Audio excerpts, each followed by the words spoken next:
ప్రజలు అధికారం ఇచ్చేది ప్రతిపక్ష నాయకుల మీద కక్ష సాధింపు చర్యలకు కాదుగా అని అంటున్న దేశ ప్రజలు.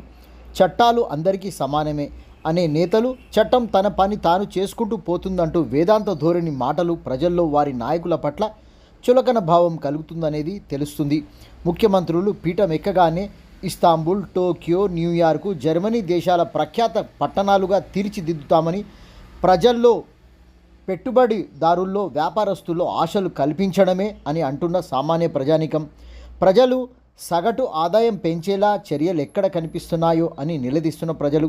పేద వర్గాలకు రెక్కాడితే గానీ డొక్కా నిండదని తెలిసి మోసపూరిత మాటలు రాజకీయ నాయకుల మాటల్లో నమ్మకం లేకుండా పోయిందని, ప్రతిపక్షంలో ఓ మాట, అధికారంలో మరో మాట, ఈ తేరే వారిని గద్దె దించుతోందంటున్న ప్రజానీకం.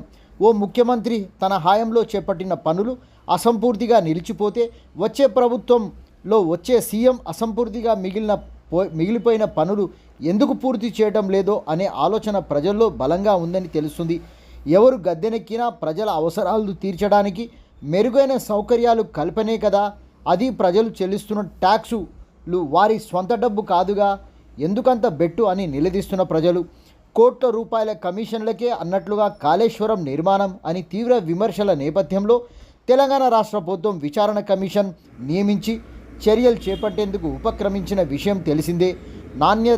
నాణ్యమైన కట్టడాలు ఇప్పటికీ వందల సంవత్సరాలైన రాతి కట్టడాలు చెక్కు చెదరకుండా ఉన్నాయంటే కమిషన్లు లేవని ఆ కట్టడాలు అంటున్న ట్యాక్సులు కడుతున్న ప్రజల నెత్తిన అప్పుల భారం పెట్టి పార్టీలను, నాయకులను నేలకేసి కొట్టేందుకు సిద్ధమైనట్లుగా తెలుస్తుంది.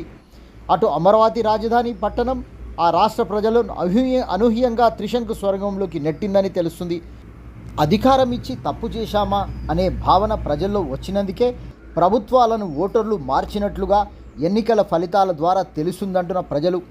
ఏది ఏమైనా ప్రజల డబ్బును పక్కా ప్రణాళికతో ప్రజలకు వినియోగంలోకి తీసుకువస్తేనే రాజకీయ నాయకులకు, పార్టీలకు మనుగడ.